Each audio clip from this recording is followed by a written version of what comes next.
What's going on, guys? Welcome back to another video today. I was getting this question a lot. Why did I choose a 2021 F-250 over a 150? And let's go for a ride. I'm gonna go to a local Ford dealer. I'm gonna show you and talk about the differences and reason why I went with the 250 over the 150. We have a Wild Guido and a meatball. What's up, boys? I'll be back. I'll see y'all later. Don't eat anything. Bless you. Don't eat my Mustang. Right off the bat, this pearl white, whatever it is, snowflake white, I don't even know. You know what's crazy? The thing about, guys, that I just realized? So Ford has been rocking the same interior since 2015. That is 6 years of the same inside. Nothing that I know of has changed. Because I've seen my uncle has a 2015, we have 2016s, 2017s, and this is probably the newest truck we have in our family, and it's a 2021 Super Duty, and inside's still the same, but I know the F-150s did change the interior for 2021, and I did see someone, I went to the dealer to look at this truck, and the screen was huge, the whole inside layout looked nice. The screen here was all LCD, all projected, kind of, I guess, whatever you want to call it, just like that. It was super nice, clean. I love the whole new setup. If they come out with the 2022 Super Duty with the whole new interior, I'm gonna be pissed just because I got this truck, and I'm gonna be like, damn, I wanted the new interior. I like the big screen, but oh well. This, honestly, this interior is like nice but subtle. And what I mean by that is it's not crazy overdone, it's not crazy fancy, it gets the job done. Everything lasts and holds up very well in this truck. Yes, I know this stuff is kind of plasticky up here, but at the end of the day, what does this even really matter? What do you want, all this to be carbon fiber? I feel like that's just a waste, especially for a Super Duty, but everyone has their preferences. Some people don't even drive their Super Duty that much, and a lot of people do use them as work trucks 24/7, but I'm gonna be using mine as a daily vehicle, towing with it, and all around fun truck, and so far I'm in love with it. So another main thing that I do like Ford kept with the Super Duties is they left the emergency brake with the pedal. I hate the ones with the button. That is so annoying, and I always end up hitting the button the wrong way, and it absolutely drives me crazy, and I just feel like that's just one more thing to break. Every emergency brake has been hand pulled or with the foot brake for so long, so it's I don't feel the need to change it. I really don't like it to be a button unless it's a high-end sports car. Okay, we'll use the button then, but for a truck, F-150 Super Duty, it needs to be just with the foot. Whip it in here, go exclude ourselves so we don't get attacked by any salesmen, and get a little good comparison video in for you guys. I actually really considered getting a silver truck. I've never been a huge fan of silver, but the silver with the blacked out package, same package as mine, is pretty freaking mint. Oh look, they got a new 150 right here. Perfect, I'll have to show you guys that one. I don't think this one's fully loaded. Oh man, someone's coming down here. We're gonna get attacked by a salesman. That was a salesman. I did end up talking to him for 10 minutes. There is a 2021 F-150. It's an XLT sport package, but it does have the big screen on the interior, and I was gonna do a little walk around that, show you that, and the size difference compared to that versus the F-250. I wanted to see if I could pull next to it to show you guys, but all the spots are taken up, so I really can't get a good comparison. If the Raptor's back at the house, I'll show you, because the F-250 still towers over the Raptor, which is pretty insane to me. All right, here it is, 2021 F-150. This is pretty much something I really did want. This one doesn't have the nice screen in the back, but it does have that big screen over there. Let me go on the other side to get you guys a better angle. They added some cool features with the bed. You can even I'm pretty sure put a microwave back here and use all power tools with inside the bed. It has a hybrid model, so if you have power tools, you drop the tailgate, plug it all in, and just go to town, go work, start cutting wood with it, which is pretty sick because Ford knows everyone uses these trucks as work trucks. It's kind of hard to see, but yeah, you can see it right there a little bit.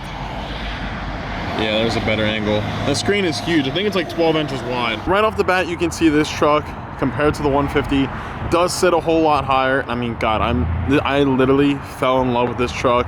The way they did the LEDs in the front, or the HIDs, whatever you want to call them, the roof cab lights, how everything's blacked out, I swear this is the best looking truck in the market.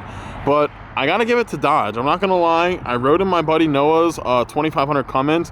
The inside of that diesel truck was so freaking nice, guys. But I hear Dodge has a lot of problems with the transmissions.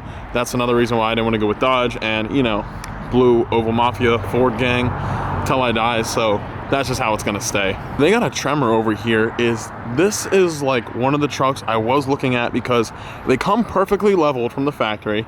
They have all like the off-road modes. They got some nice wheels. They got decent tires on it. I mean, the Wrangler tires, the Goodyear Wranglers, they last a decent bit, but once they start wearing down, they're pretty much finished and they make a lot of road noise. That is from what I heard, and a lot of people on the forums switch them out for like a Nitto or something. But this two-tone, the black and gray, look how clean this truck is. This is probably just ran through the car wash and this Ford paint is looking clean. But these trucks are so expensive. Look at this. MSRP $79,000. And this truck could be missing options. I mean, this is just a Lariat package with the Tremor option. And the Tremor option is a lot. I actually would like to see exactly how much that is. Tremor off-road package, $4,000 option, $3,975 for the suspension, wheels, tires, and whatever else the Tremor package offers. I have no clue. Not an expert, but the truck does look sick.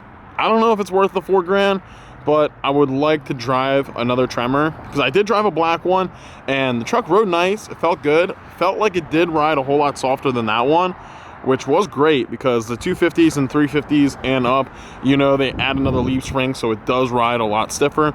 That's another reason I went with a 250 over a 350. 350 can tow a whole lot more, but I'm not going to be towing that much like I was explaining to you guys earlier. 250 is just plenty. It's the perfect truck for me. I tow just enough for it, and it gets the job done just right. Ford stepped their game up so much with a new truck. I don't even know what all these cameras are for. So we got a camera here on the 150, and this one's a stripped one. This one's an XLT, but the wheels look pretty cool. I mean, not a huge fan of stock wheels at all, but this one doesn't look bad. I don't know how I feel about this little vent. I don't even know if it's functioning, but it looks somewhat cool. I feel like it's a lot better than the emblem, how they had like the Ford, like where's another truck? Like this one right here. I feel like it's a lot better than this because I did replace these on the other one and it was actually a pain in the ass to get this emblem off. So you gotta pop the hood and go from the inside. There's like 2 clamps here and here, and there was so much glue adhesive on it. It was really a struggle, but I don't know. I don't even know how you would change this one. Maybe it could be like a clip too and then just slides right out. But, oh, actually they have an XLT right there too, so that's a work truck, and that's another XLT, but this one XLT just probably has a few more options than that white one, because that white one just looks like a straight work truck. That one is pretty much the same package as mine, but look how low the step guards were compared to mine. This is the exact step guards I had, took off the truck, and you can see they're so low. Like, they come right up to the bottom of my, or right below my knee. I swear my truck looks so much higher just with these step guards. This is like right at my knee, so it's probably like a solid, rough measurements, I would say 4-inch difference all day long. So yeah, this one's pretty much just like mine. That was like right around the same sticker price, spray and bed liner, FX4 package. It's got the whole 9. This is a perfect truck. If anyone's looking for it, Plaza Ford, go check them out. I would like to have another 150 as like a full-time daily, and then trade this in and get a 450 dually. So when we tow and go across country, we all got the dually, all chill in the dually. You know, the dually's not even gonna have a problem towing. And then the 150 would just be my daily commuter. And if I needed to tow with it, I could tow with it. Just because the main thing I do hate about the Super Duty is parking it, but once you get used to it, it's not really that big of a deal. So pretty much the main question you should be asking yourself is, do you tow a lot? Do you use your truck for a lot of work? The problem I was having between the 150 and the 250 is, I was debating, all right, I love the 150, how it drove. It rode super comfortable, got great gas mileage, pretty much a little more than this, I would say like 1 to 2 miles per gallon more. And I was on 33 mud tires, the Ridge Grapplers, by the way. But I needed something that was gonna be able to hold the weight more. So previously, I towed with the F-150. I had an Intech enclosed trailer. It was like a 24, 26 foot, I can't remember exactly. I had it like over 1.5 years ago. But the trailer, dead weight, as it sat, nothing in it, was 5,000 pounds. And the weight really wasn't the problem. It was going like 70, 65 miles an hour on the highway. The trailer and the truck was just getting tossed around by the wind. So I went all the way from Maryland all the way to Clayton, North Carolina to pick up my Fox body back in like 2 years ago, back in 2019 or late 2018 when I got it. and the truck, it was just, I had such a bad time going down there. I literally had to keep 2 hands on the wheel because I felt like the ass end of the truck was just getting tossed around the whole time, and it was really annoying. But when my F-150 was at the shop, I did get a Super Duty as a rental. It was an XLT, it was stripped, it wasn't nice, nowhere near compared to my truck. And I towed with it just to see, went around the block with it, and I could barely feel the trailer behind me. And that was pretty much the main reason I was like, damn, the F-250s are such a big difference compared to the 150s. And I was like, I gotta make the switch, because if I drive this truck to Texas for Texas 2K with the Mustang, I'm gonna need a big truck because it's gonna be a lot of driving, and the 150 will do it. It will do just fine. But you know, with a 250, you'll just have that peace of mind. Okay, the truck can handle it, no problem. You're not even gonna really feel it back there. Even though now I do have a lighter trailer and it's probably not even gonna be fully loaded down, it might be like 6,000 to 7,000 pounds with me, with all the gear in the car. Front to back, gas, trailer, car, all the tools, everything, I would say probably 7,000 pounds is the most this truck might see pulling, which is still a lot of weight, but for this truck, it's nowhere near its maximum capacity. So here's the Super Duty, and then there's the new 150. I mean, the truck, as you can see, straight towers over it, height-wise. I mean, it's got a solid 5 inches on it, I swear, at the hood. I do not like these new mirrors. I'm not a fan. Let me know what you guys think of them. They just look weird. I'm like, they should really go back to the older ones, because, I mean, I'm sure it's probably mechanically better for folding closed, because I know people did have problems with them closing them in. Sometimes, I don't know, but this one, I don't know. I gotta see it paint matched and fully done up on a truck with the gray. I do not like it. This mirror just looks so much cleaner. It's got the nice cap. If you want to change it, you could change it to black.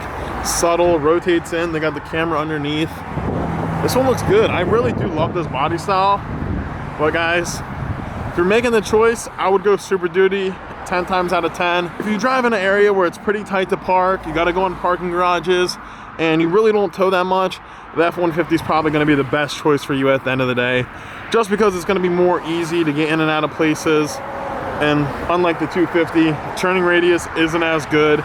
It's harder to get in. Like, I had to pretty much do like an 8-point turn to stuff it in between these two trucks. Super tight over there, but if I had a 150, I could have just pulled down and swung it right in. I don't know, it's up to you. Make the choice whatever you want. The F-250 obviously is a stronger truck, payload, towing, it's got more power, it's definitely got way more torque, probably 3 times the torque. And at the end of the day, the F-250 is more of a truck than the 150. But it's up to you guys. Make the best choice, what's ever gonna be best for you. They both are awesome trucks. They're both great. I'm definitely gonna probably own another 150 in the future, but for the meantime, I'm rocking the Super Duty. I'm gonna own the diesel for a long time. Probably gonna keep buying Super Duties, but if I do need something smaller to get around, do odds and end things, I will probably have to go for another F-150. So I hope you enjoyed the truck video. I mean, it ain't no TFL truck video giving you all the numbers and everything and being able to tow stuff up mountains and show you every little detail. But from personal experience and honestly a truthful response to everything, it just all depends what you're looking for. If you want something a little smaller and you don't tow that much, F-150. Like I said before, guys, if you tow a lot, go F-250. That's pretty much the only way and best way to put it. Please drop a thumbs up and subscribe if you're new here. I'm out, guys. Gotta film another video today, so get ready. Peace.